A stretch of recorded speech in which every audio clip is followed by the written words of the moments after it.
There was another burst of song, and then suddenly, hopping and dancing along the path, there appeared above the reeds an old battered hat with a tall crown and a long blue feather stuck in the band.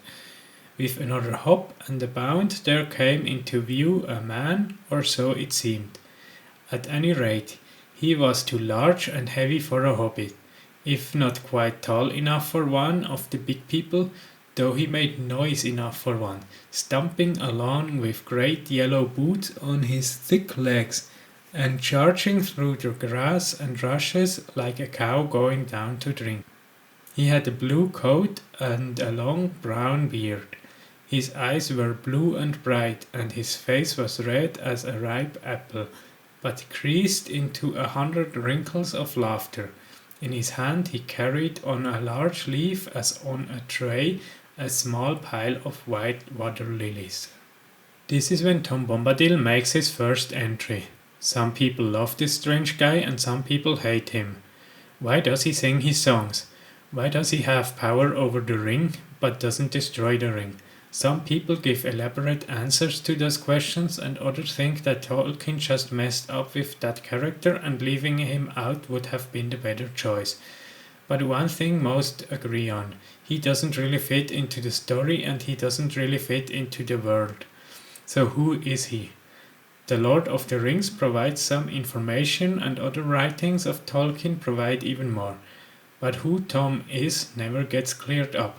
Many fan theories float around. Some say he is the incarnation of the creator god.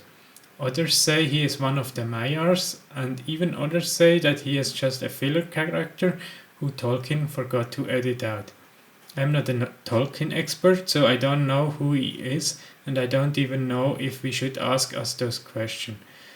But thanks to a book I bought, I started asking those questions and many more.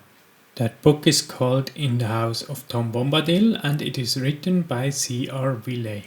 After giving an overview on a few of the fan theories about Tom, he starts to speculate himself. And I will give a summary of what I took out from those speculations. During this video I won't explain everything in detail and I will assume some level of background knowledge. But as I'm not an expert, any word that is not in English I will butcher. I apologize for that. I had forgotten Bombadil, if indeed this is still the same that walked the woods and hills long ago, and even then was older than the old. That was not then his name. Yarvain ban Adar we called him, oldest and fatherless. Those are words spoken by Elrond at the council. Besides being called the oldest and fatherless, it is also mentioned somewhere that he was there before the trees appeared in Middle-earth. And the trees are older than humans, dwarfs and elves. So Tom Bombadil is really old. He is old enough that he may have heard the song of creation itself. This may also be the reason why he is always singing, and this may also be the reason why at least part of his power is in the songs he sings. Another statement that Elrond makes at the council is this: power to defy our enemy is not in him, unless such power is in the earth itself. The conclusions that Wiley draws are mere cautious speculations, but I find them quite intriguing. One speculation he voices is that Tom Bombadil may be the song of creation personified, or he may be a personal representation of what Middle-earth ought to have been. That would also align with the statement of Gandalf that Tom is the rogue who gathers moss, quite literally. I'm pretty sure this is just one of the possible thoughts that simultaneously floated in Tolkien's head when writing this story. If the title of the book was Who is Tom Bombadil, then I could end the video here. But the title is In the House of Tom Bombadil, and there are two people in that house. Who is so spectacular that they can share the house with Tom Bombadil? And how did it come to be that this person shares the house of Tom Bombadil? Let's delve into the background of Goldberry. She is the water spirit's daughter. She may sometimes be seen on a riverbank, combing her long golden hair with a gold or silver comb. Mortal men may be able to marry her if they can catch her. I left a few more specifics out, but this is not the description of Goldberry. This is the description of a creature from the Soviet folklore. And those characteristics fit the description of Goldberry too. There are many creatures in folklore where a feminine spirit is associated with bodies of water, and most of them are malicious. For example, Jenny Greenteeth from northeast England is an ugly old lady who dwells in small ponds, waiting under the surface for children to walk close by. Once a child is in reach, the water spirit comes out and drags the child underwater. Or there is the Scottish Ban Jane, who is a washing woman on a riverside washing the blood-soaked clothes of those who died from the battle. This folklore is interesting as Goldberry also has a washing day, and that washing day was at the same time there is a grim storm going on, while Tom Bombadil doesn't let the hobbits go outside. Tolkien most likely knew of all those malicious and ominous water spirits, but he still chose one of them to be living under the roof of Tom Bombadil. There his beard dangled long down into the water. Up came Goldberry, the river woman's daughter. Pulled Tom's hanging hair, in he went a-wallowing, under the water lilies bubbling and a-swallowing. You bring it back again, there's a pretty maiden, said Tom Bombadil. I do not care for wading. Go down, sleep again where the pools are shady, far below the willow roots, little water lady. Back to her mother's house in the deepest hollow swam young Goldberry, but Tom he would not follow. But one day Tom he went and caught the river's daughter, in green grown flowing hair, sitting in the rushes, singing old water songs to birds upon the bushes. He caught her, held her fast. Water rats went scattering. Reeds hissed, heroines cried, and her heart was fluttering. Said Tom Bombadil, here's my pretty maiden. You shall come home with me, the table is all laden. Yellow cream, honeycombs, white bread and butter, roses at the window still and peeping round the shutter. You shall come under hill, never mind your mother. In her deep, weedy pool, there you'll find no lover. Those lines come from Tolkien's book called The Adventures of Tom Bombadil. Let me tell you their love story in my own words. All according to Tom Bombadil's character, he looks under every bush and into every water. And in this specific water you can find Goldberry, the daughter of the river. Goldberry sees Tom and wants to catch him through her own effort. All she knows is to pull him into the water so that she can be equal to Tom. But Tom knows well that if he goes down into the river, then nothing but death awaits him. Also, the effort of Goldberry to pull him down to create a lasting relationship won't work. A bit later, Goldberry is on the shore among the bushes singing songs, and that's when Tom comes and catches her in his own way. He brings her to his own home. He invites her to live in his beautiful house and he provides her with food that is plentiful.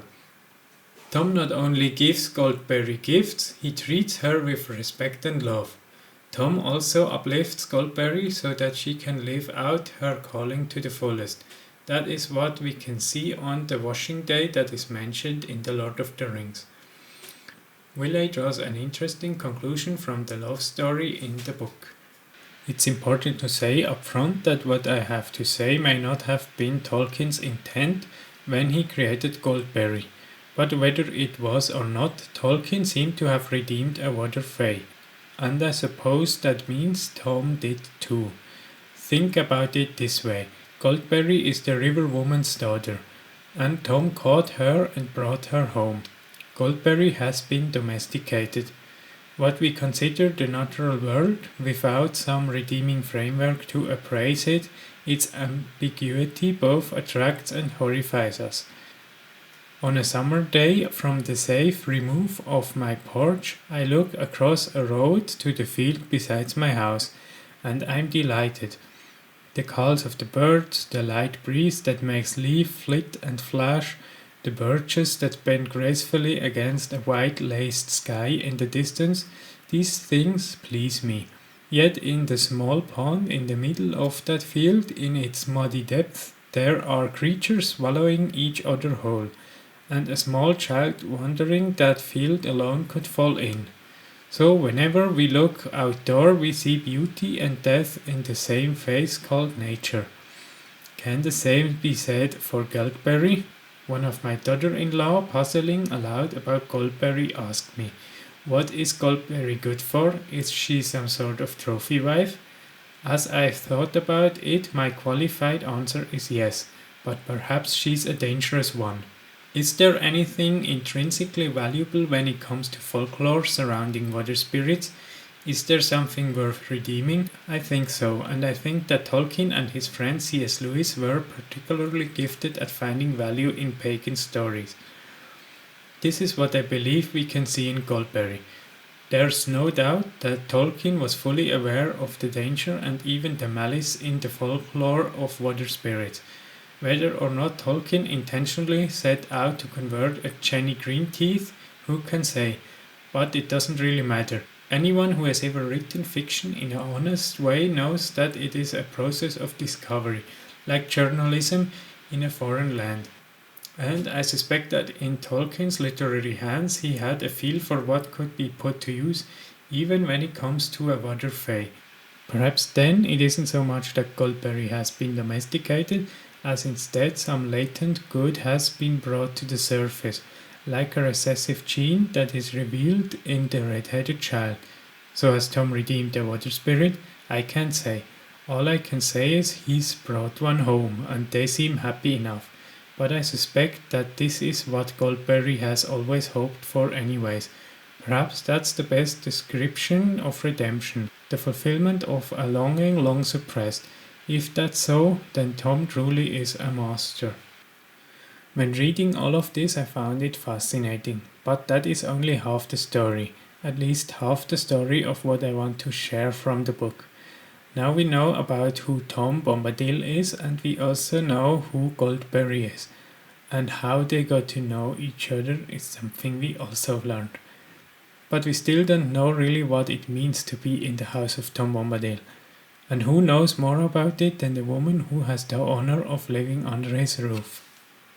"Fair lady," said Frodo again after a while, "tell me if my asking does not seem foolish, who is Tom Bombadil?" "He is," said Goldberry, staying her swift movements and smiling. Frodo's incomprehension is plain to see, so Goldberry repeats herself, but she adds that Tom is master of wood, water and hill. So Frodo naturally asks, "Then all this strange land belongs to him?" Now it is Goldberry's turn to be puzzled. Frodo's inference that mastery means ownership doesn't follow for her, so she says, "The trees and the grasses and all things growing or living in the land belong each to themselves. Tom Bombadil is the master. No one has ever caught old Tom. He has no fear. Tom Bombadil is master." A door opened and in came Tom Bombadil. He had now no hat, and his thick brown hair was crowned with autumn leaves. He laughed, and going to Goldberry took her hand. Now we know Tom is master, but the word master is an empty word. Luckily, Goldberry already started filling the word with meaning. In Tom's case, being master doesn't mean being owner. It may at first seem counterintuitive, but saying what a word doesn't mean is just as important as saying what it means. And because of that, I will now bring a more practical example of what type of master Tom Bombadil is not. And for that, we move to the forest of Fangorn.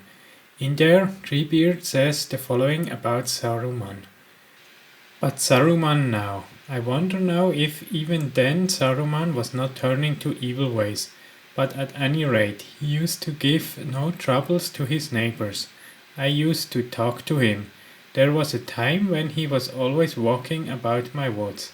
He was polite in those days, always asking my leave, at least when he met me, and always eager to listen. I told him many things that he would never have found out by himself. But he never repaid me in like kind. I cannot remember that he ever told me anything, and he got more and more like that.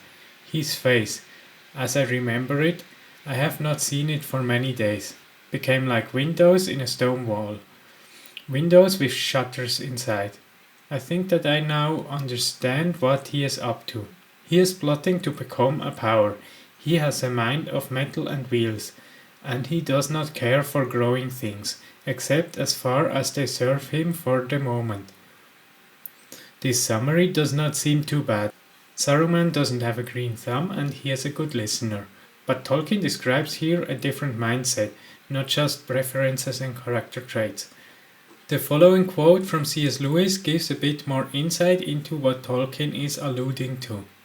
There is something which unites magic and applied science while separating both from the wisdom of earlier ages.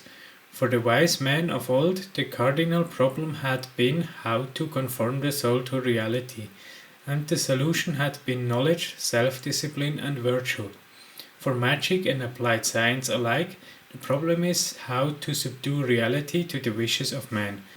The solution is a technique. In one of his essays, Tolkien mentions what makes a good fairy story. A good fairy story is generous in a way that Tom Bombadil and Treebeard are generous. The magic found in a fairy story is a magic that is intended to satisfy certain primordial human desires. One of these desires is to survey the depth of space and time. Another is to hold communion with other living things. In conclusion, Saruman assumes everything is a machine, a mere sum of their parts. Or in modern terms, you could say everything works on deterministic principles and everything is just chemicals interacting with each other. With skills and power and domination, Saruman controls things and persons so that they conform to his will. He does not care for the communion with other people and he finds joy in trapping and breaking the free will of others. Saruman is obviously an anti-role model. But are the Ents any better? Let's hear it from Treebeard himself. It is a rather strange and sad story, he went on after a pause. When the world was young and the woods were wide and wild, the Ents and the Entwives, and there were Entmaidens then. Ah, the loveliness of Fimbrethill, of Wandlip the light-footed, in the days of our youth. They walked together and they housed together, but our hearts did not go on growing in the same way. The Ents gave their love to things that they met in the world, and the Entwives gave their thoughts to other things. For the Ents loved the great trees and the wild woods and the slopes of the high hills, and they drank of the mountain streams and only ate such fruits as the trees let them fall in their path, and they learned of the elves and spoke with the trees. But the Entwives gave their minds to the lesser trees, to the meads in the sunshine beyond the feet of the forest, and they saw the sloe in the thicket, and the wild apple and the cherry blossom in spring, and the green herbs in the waterlands in summer, and the seedling grasses in the autumn field. They did not desire to speak with these things, but they wished them to hear and obey what was said to them. The Entwives ordered them to grow according to their wishes, and bear leaves and fruits to their liking.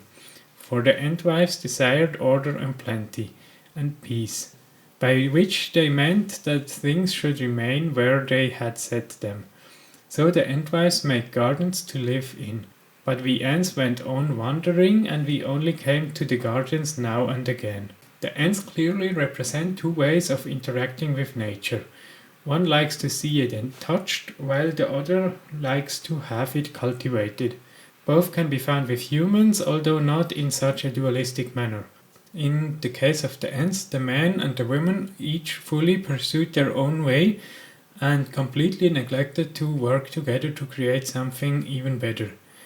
Nowadays there are similar trends happening with the rising number of singleness, but that is a wholly different topic which I won't go into. Tom and Goldberry mirror the story of the Ents in a way. Tom's dominion includes the old forest as well as Sparrow the Hound. At least to the hobbits, both of these are dangerous places. Tom loves to travel those lands without owning it or forcing it to be in a certain way. Tom respects nature and who lives in it, but he still protects the traveler who passed through his domain. You could call Tom's role as one of a righteous ruler. He respects the freedom of the people in his domain, but he steps in when a rule is broken. Even though the domain of Tom Bombadil is wild, his domicile is clean and safe. His house is domesticated. The grass is cut, the trees are trimmed, and the house is comfortably furnished. Light, song, and stories create a homely atmosphere. The darkness and danger outside is forgotten. Tom and Goldberry work in harmony together, even in trivial daily chores. Their harmony is not sameness though. They follow different tunes, but they form a single dance. They don't just complement each other, they complement each other. They live a communion that builds each other up and that praises each other. So Tom's form of dominion is creating a distinction between domain and domicile. He allows the world to stay wild, while he has a safe and orderly home. His form of mastery is letting people their freedom, building them up, but stepping in when someone goes too far. His domain is not just about rules and exteriors. His domain is about having communion and a joyful hospitality. What I wrote here is a summary of some of the themes of the book. As a Christian and as someone who values at least some of the traditional practices, this book painted a very appealing picture for me. Even though I don't have a Goldberry of my own, I can relate to several things I've mentioned. One thing I particularly feel connected to is the distinction between dominion and domicile. I love having communion with people I meet outside, and some of those people I invite into my domicile. At home there is a good atmosphere and the people are well fed.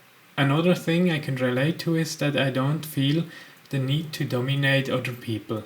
Power games are not interesting to me.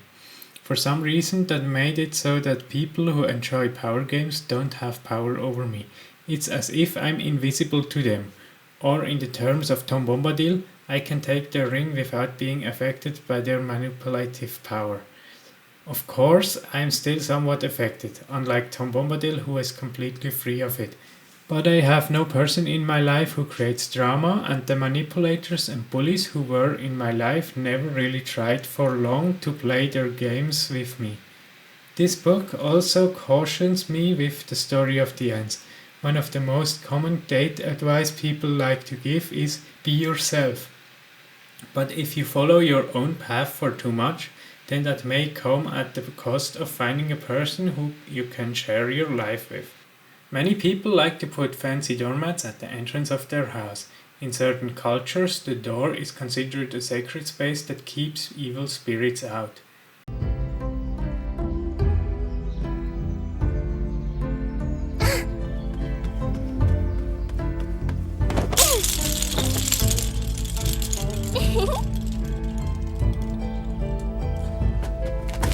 This thing here is called an end-of-the-road charm. See the Naji bird bones festooned all along the length of the rope? You rattle them to prevent evil spirits from passing through. I've seen these in Yogoan villages. But what you're seeing is just a Yogoan copy of Yaku traditions. Stringing it up across the entrance to a village, now that's doing it in the proper way.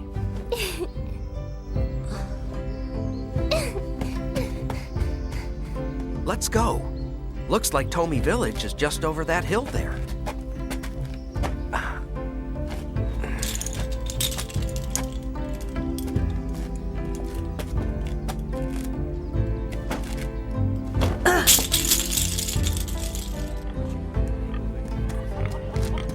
We label the door with who lives there, and we decorate the entrance and the garden.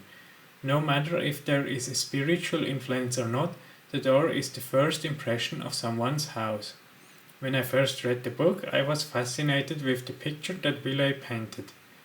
This is what I wish that my house is, and I will claim that to some small degree I actually live it out. That's why I wanted to create a door sign as a reminder for me and everybody who enters. At some point I started with the door sign, but soon my laziness got the better of me. Recently I got motivated again and finished this project of mine. I started a project by first drawing a sketch on a piece of cardboard I found lying around to find the proper shape and proportion. After I got an idea of the size and shape, I glued together two tougher pieces of cardboard. Then I copied the shape of the door sign onto the tougher cardboard. Afterwards I cut out the shape. Next I drew the letters on it. Since I live in Switzerland, I translated In the House of Tom Bombadil to Swiss German. That's when I stopped working on it for a while. When I continued the project, I finished cutting out the lines and then I made a rough digital sketch on what the sign should look like. I wanted the door sign to look like wood. On it should be autumn leaves, which represent Tom Bombadil, and water lilies, which represent Goldberry. As I already had an idea what I wanted, that digital sketch mainly served as a visual representation that can serve as a reference for when I draw it by hand. The first step was drawing the wooden part. I mixed different tones of brown and used a bit too much paint to mimic a look of wooden grains. Next I painted the lake portion with greenish and bluish colors. I also made it so that the transition zone between the wood and the water is fluent. Once I had the background, I used plenty of paint to fill the carved letters with dark orange. You can see the amount of color I used in the close-up. After finishing all the things I could do on the board directly, I cut out ellipses from paper. I also printed out some lily flowers from Google Images and painted over it to create water lilies. Here on the close-up you can see what I did more clearly. Once I created all those water lilies, I glued them onto the cardboard. For the autumn leaves I followed the same process. I printed out leaves and painted over them. I deliberately made the leaves stick out from the board. To prevent the paper from creasing, I cut out a piece of cardboard and used glue to stabilize them. To finish the door sign, I added these adhesive hangers to the backside. And this is how the end result looks like on my door. I hope you enjoyed the video and see you next time.